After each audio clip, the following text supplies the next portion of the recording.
second set of compositional guidelines all have to do with the element of line.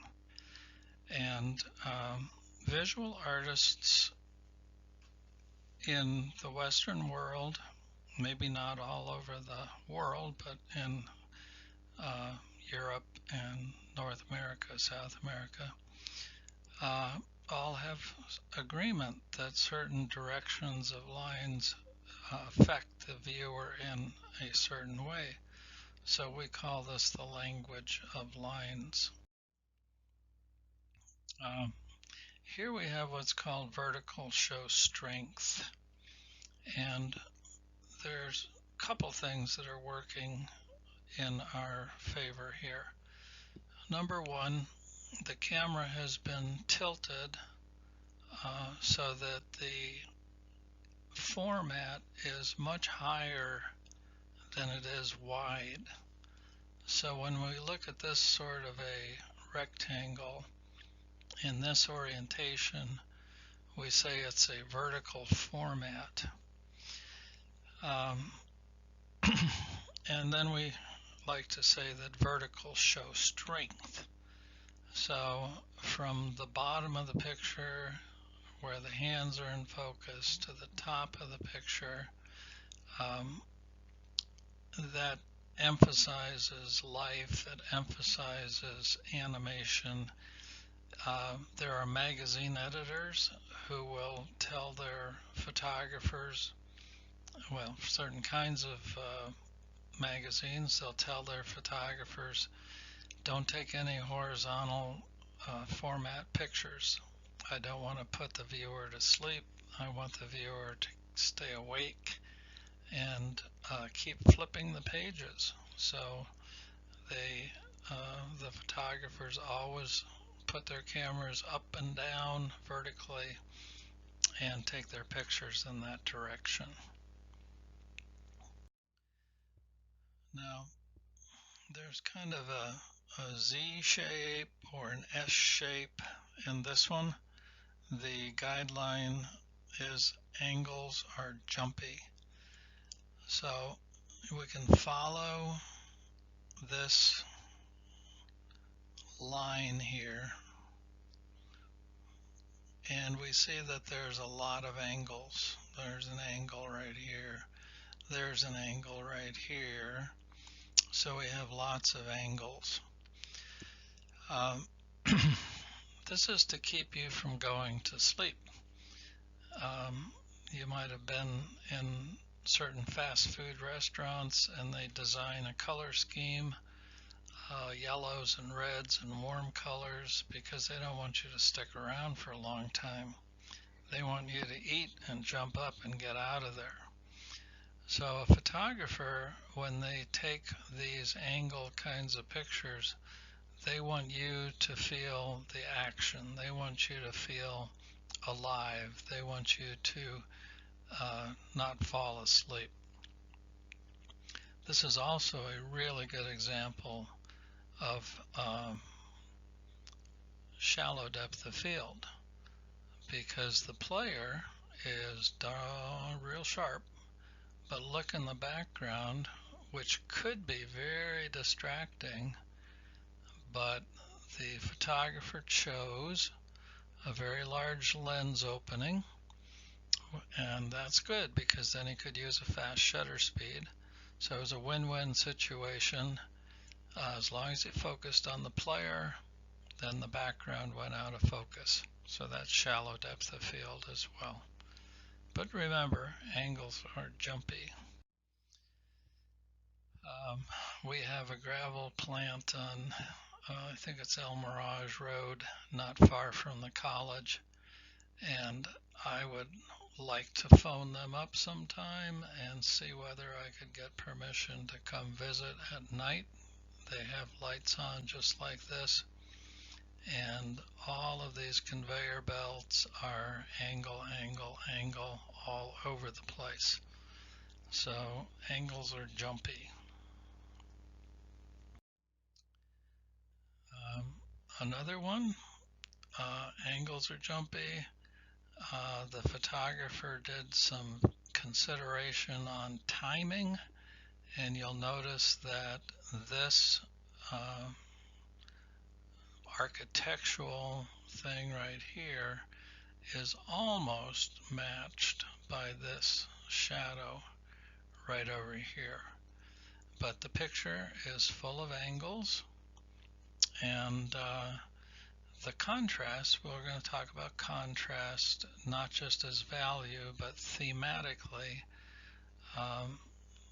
The building is made out of hard materials. It has hard angles and edges, and the photographer chose a day when he had all of that nice soft kind of clouds in order to contrast against that architecture. I think this one is by Worth. He was a assistant to Ansel Adams and a very fine photographer. And we say major curves are relaxing. So the edges of these plants, what's a good color? Let's go with purple. Okay, the edges of these plants are full of these gentle, graceful kinds of curves, and it's kind of like a clamshell, kind of like it opens up, but it's curve after curve, and then here's you have a curve going on. People like these, people live in a very rat race, very fast-moving society, and so when they get home, sometimes they want to just kick back and enjoy their environment and look at a picture on the wall. If it's full of curves, that's a relaxing sort of thing. This landscape photographer chose curves too. I think I'm going to use a yellow line on this one. So I want to show you an eye traffic pattern. So we have a yellow line that goes curving down here, and then it jumps into this hayfield, and it doesn't line up exactly with this, but this is called an implied line in here because you feel like that's a continuation of the fence. And then your eye comes up here on the ridges and the trees, and there's a nice curve, there's a nice arch there, and then your eye gets drawn back into the haystacks over here on this side, and brings you back to the beginning. So we're having a big curved line, and it's a soothing kind of a picture. Now when you're taking a picture, make sure you know what you're taking a picture of. And I look at this and I see two centers of interest. I see a basket of very big flowers, and I see probably a younger girl holding that basket on her head. Now a little later we're going to find another guideline that says light areas attract attention. So I'll use red on this one. All these flowers up here form a mass of very light value.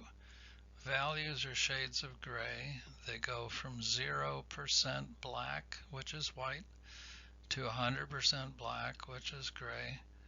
So we have a whole bunch of very light things pulling towards our eye.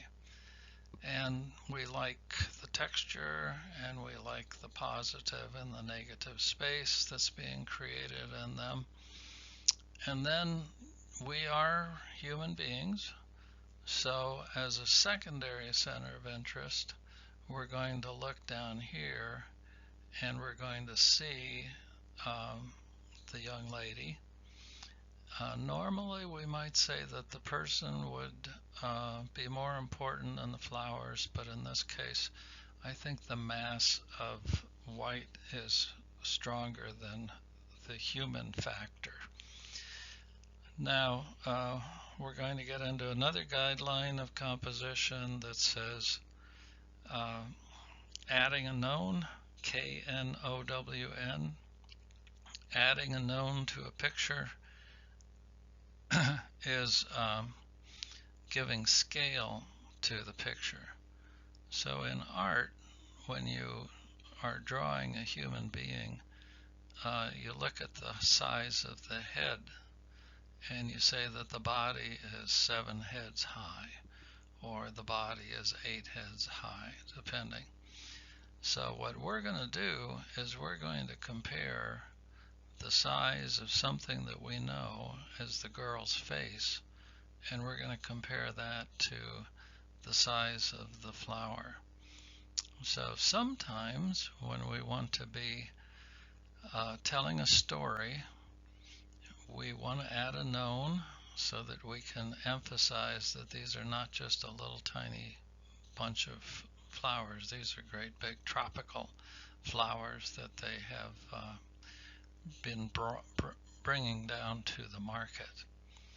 So when you take a picture, make sure you know what you want to emphasize. Don't make the viewer go searching and searching and searching.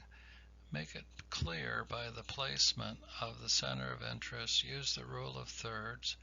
On occasion, you can just put the main attraction right in the dead center and you can have a formal composition. So that's our second set of compositional guidelines.